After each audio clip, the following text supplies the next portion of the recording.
আরে রিঙ্কি, দাঁড়াও দাঁড়াও রিঙ্কি, এখন কাউকে কিছু বলতে হবে না রিঙ্কি।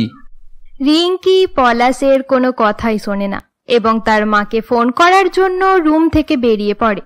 অপরদিকে রিঙ্কির এরকম ব্যবহার দেখে পলাশ চিন্তিত হয়ে পড়ে।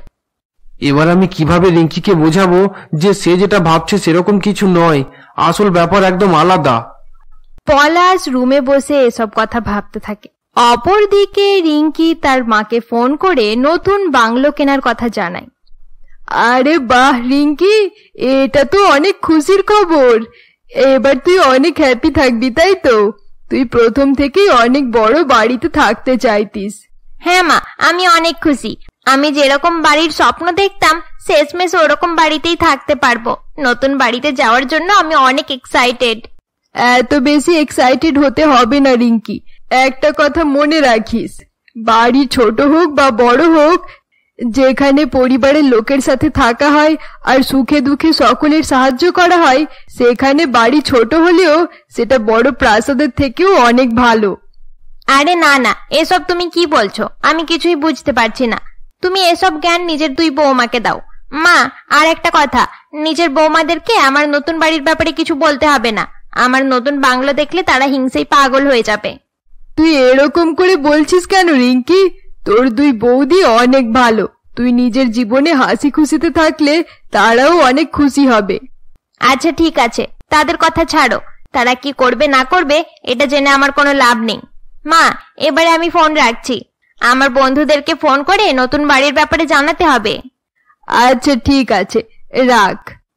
এরপর রিঙ্কি ফোন রেখে দেয়। রিঙ্কি ফোন রেখে দেওয়ার পর কমলা তার কথা চিন্তা করতে থাকে।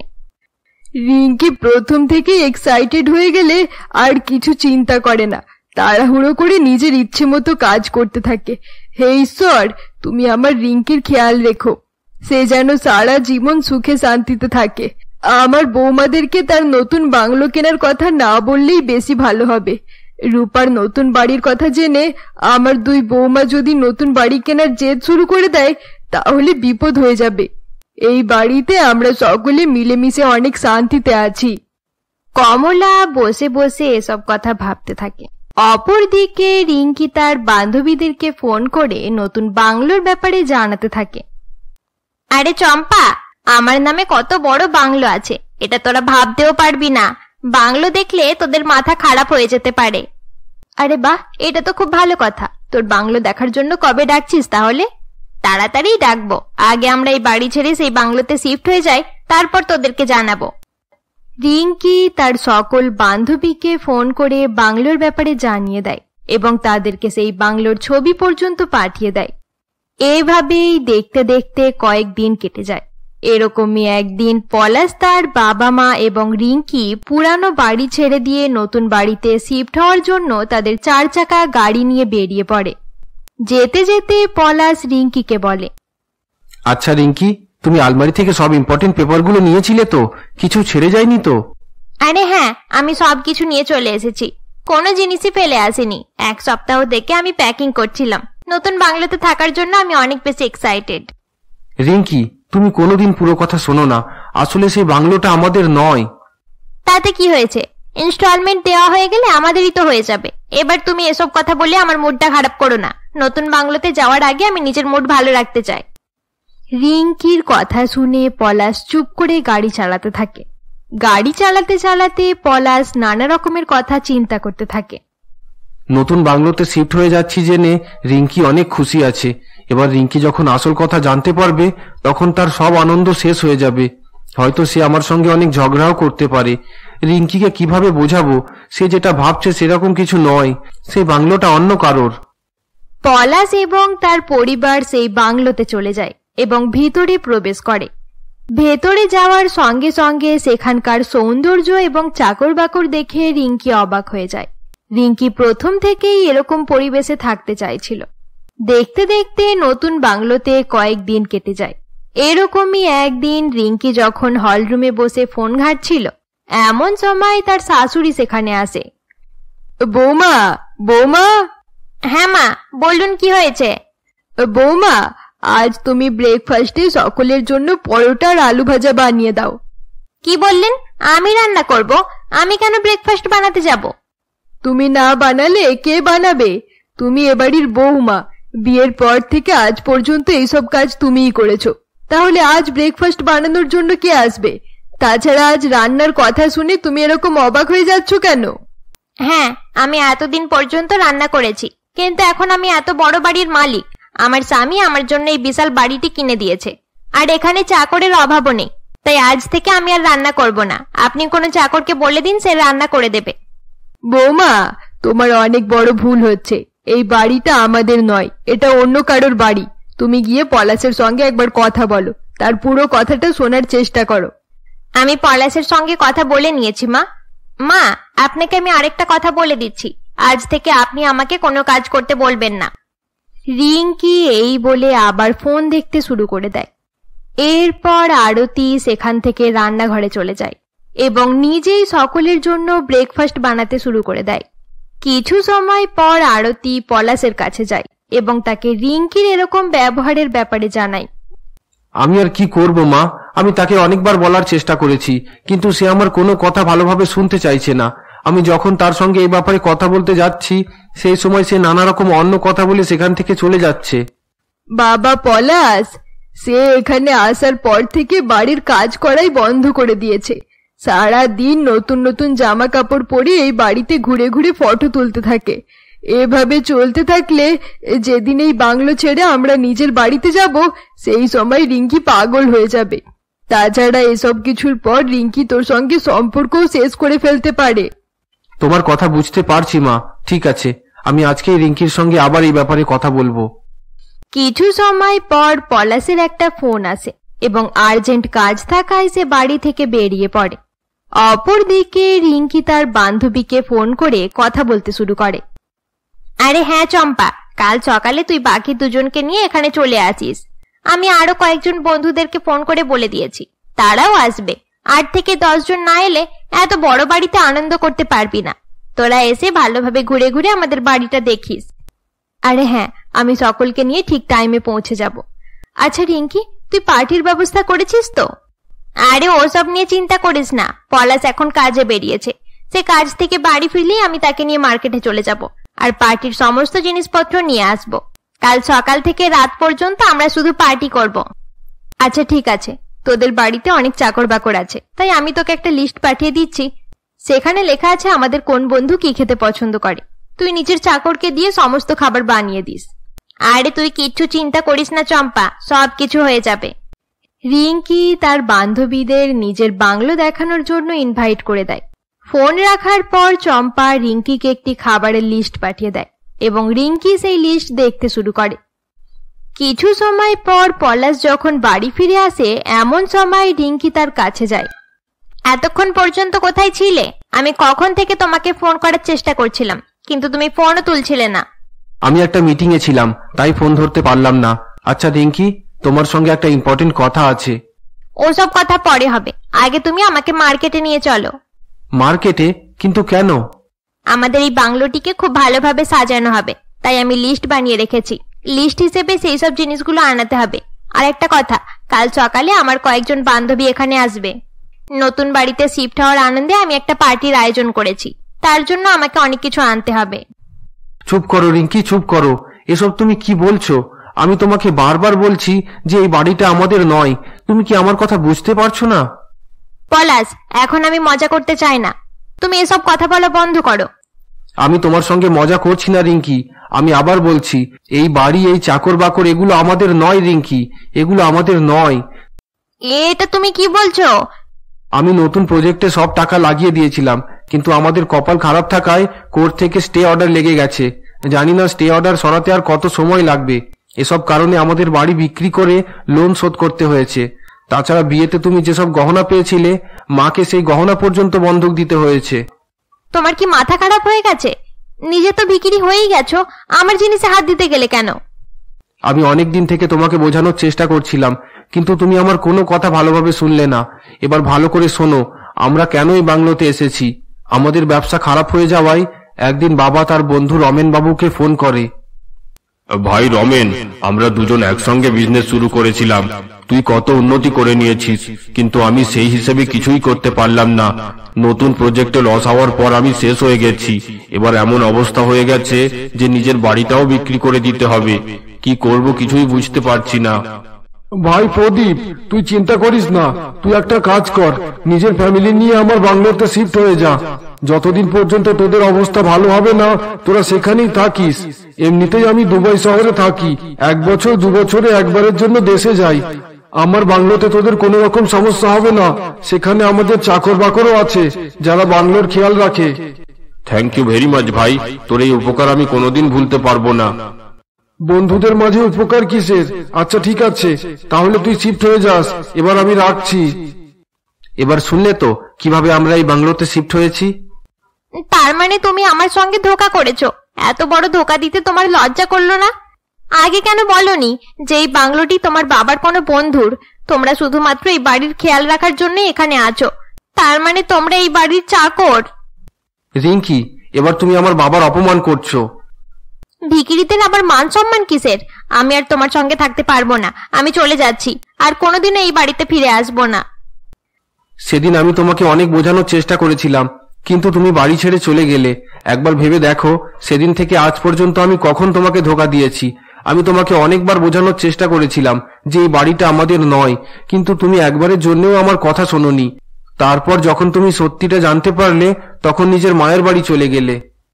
পলাশ রিঙ্কিকে এসব কথা বলে তার পুরানো সময়ের কথাগুলো মনে করিয়ে দিচ্ছিল।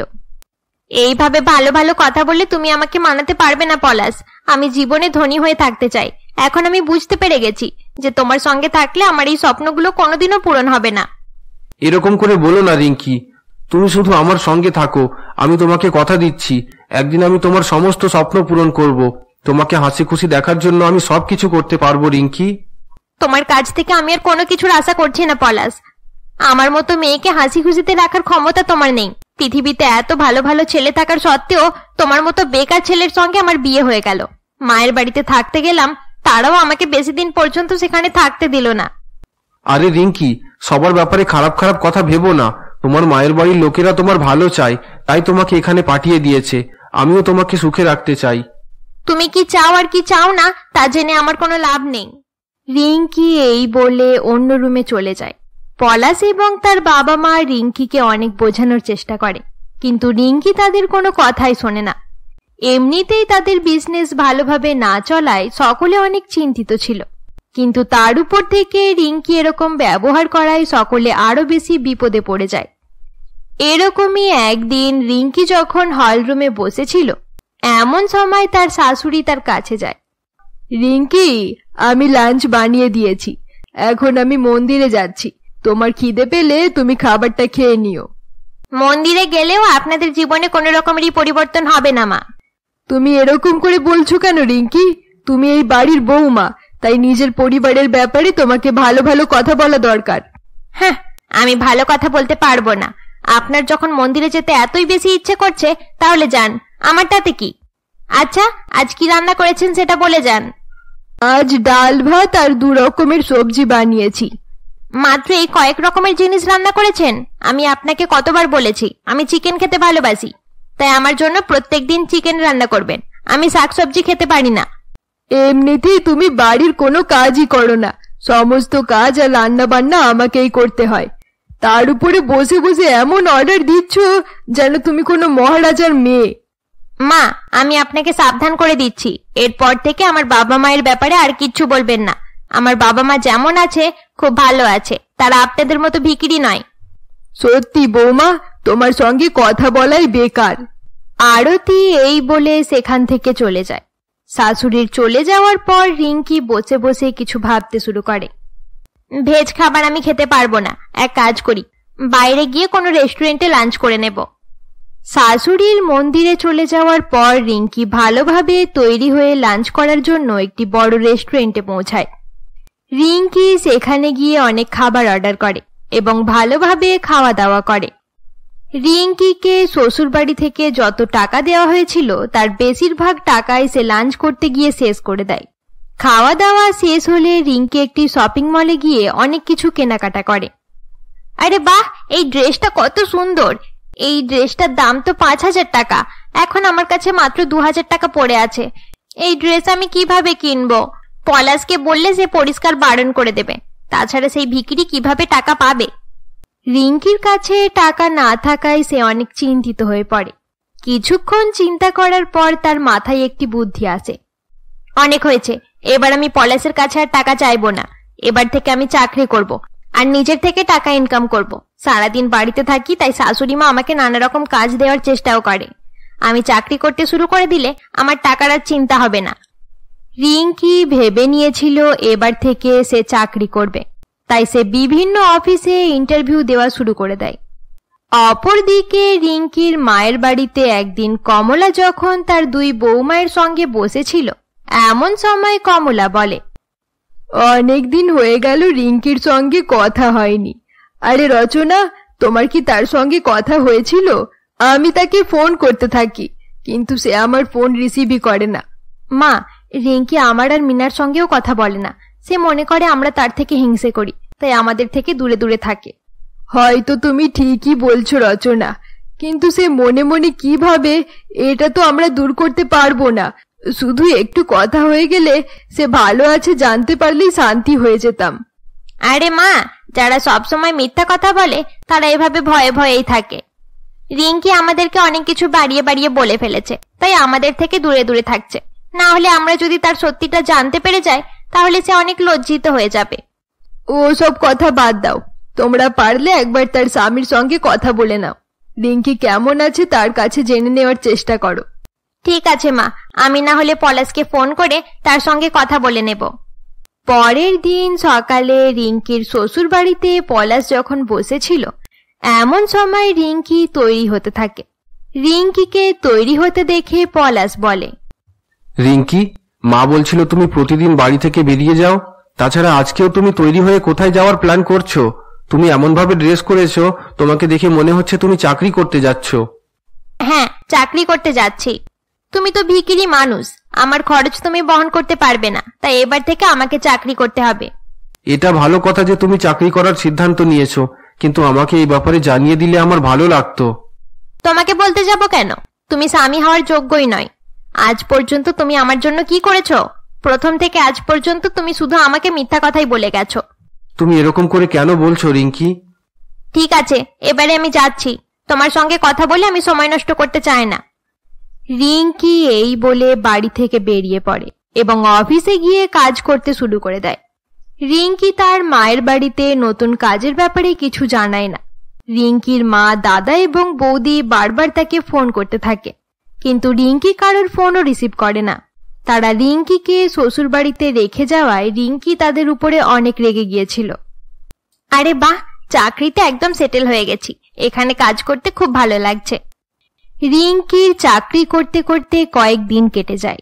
এরকমই একদিন রিঙ্কির ছোট বৌদি মিনা যখন মার্কেটে যাচ্ছিল, এমন সময় সে রিঙ্কিকে দেখতে পায়। রিঙ্কি সেই সময় নিজের অফিস থেকে বেরিয়ে শপিং মলের দিকে যাচ্ছিল। রিঙ্কিকে দেখে মিনা অবাক হয়ে যায়। আরে, রিঙ্কি এরকম অফিসের জামা পরে আছে কেন? তাছাড়া তার গলায় আইডি কার্ডও ঝুলছে। এবার সবকিছু বোঝা যাচ্ছে। আরে রিঙ্কি, রিঙ্কি! আরে বৌদি এখানে? তার এই সময় এখানে আসার ছিল? যাই, একবার দেখা করে নি, না হলে আবার নানা রকমের কথা বলবে। রিঙ্কি এসব কথা ভাবতে ভাবতে মিনার কাছে যায়। আরে রিঙ্কি, তুমি চাকরি করা শুরু করেছো? হ্যাঁ, তাতে কি হয়েছে? আমরা তোমাকে এতবার কল করলাম, তুমি আমাদের কল রিসিভ করলে না কেন? তাছাড়া এটাও বললে না যে তুমি আজকাল চাকরি করা শুরু করে দিয়েছো। তোমাদেরকে এসব ব্যাপারে বলা আমি ইম্পর্টেন্ট মনে করি না। হ্যাঁ, ইম্পর্টেন্ট মনে করবেই বা কেন? তুমি যেভাবে আমাদের সামনে বড়লোক হওয়ার নাটক করেছিলে, সেই হিসেবে তোমার চাকরি করা মানায় না। তাহলে কি এতদিন পর্যন্ত তুমি আমাদেরকে মিথ্যা কথা বলেছিলে? হ্যাঁ, আমি সব মিথ্যা কথাই বলেছিলাম এতদিন পর্যন্ত। আমার শ্বশুর বাড়ির সকলে ভিখিরি, তাদের বিজনেস শেষ হয়ে গেছে। আমরা যেই বাংলাতে থাকি সেটাও আমাদের নয়, আমরা সেখানকার চাকর। আচ্ছা, এই ব্যাপার? আমি তো আগেই ভেবে নিয়েছিলাম যে এরকমই কিছু একটা হবে। ভালোই হয়েছে তুমি নিজেই বলে দিলে। ঠিক আছে, এবারে আমি যাই। মিনা এই বলে সেখান থেকে চলে যায়। মিনার চলে যাওয়ার পর রিঙ্কি অনেক দুঃখী হয়ে যায়। আরে, এটা আমি কি করে দিলাম? রাগের মাথায় আমি সব সত্যি কথা বলে ফেললাম। এবারে সবাই আমার ব্যাপারে জানতে পেরে যাবে। যাই, তাড়াতাড়ি বাড়ি গিয়ে মাকে ফোন করে বলতে হবে। এরপর রিঙ্কি অফিসের কাজ শেষ করে বাড়ি ফিরে তার মাকে ফোন করে। আমরা সবকিছু আগে থাকতেই জানি রিঙ্কি, আমরা শুধু তোর মুখেই এই সমস্ত কথা শুনতে চাইছিলাম। সবকিছু আগে থাকতেই জানো? তোমরা কি জানো মা? হ্যাঁ, পলাশ তোর দাদার সঙ্গে দেখা করে সবকিছু বলে দিয়েছিল, কিন্তু তোর খারাপ না লাগে তাই তোর সামনে এসব কথা বলেনি। মায়ের মুখে এসব কথা শোনার পর রিঙ্কি ফোন কেটে দেয়। হে ঈশ্বর, এসব কি হয়ে গেল? এবারে আমি কি করব? আমার মান সম্মান সব শেষ হয়ে গেল। বন্ধুরা, আজকের জন্য এতটাই। গল্পটি ভালো লেগে থাকলে অবশ্যই লাইক করে দিও, আর পরবর্তী পর্ব দেখতে আমাদের চ্যানেলকে সাবস্ক্রাইব করতে ভুলবে না। তোমরা যারা যারা এখনো পর্যন্ত আমাদের চ্যানেলকে সাবস্ক্রাইব করোনি, অবশ্যই সাবস্ক্রাইব করে আমাদের পাশে থেকো।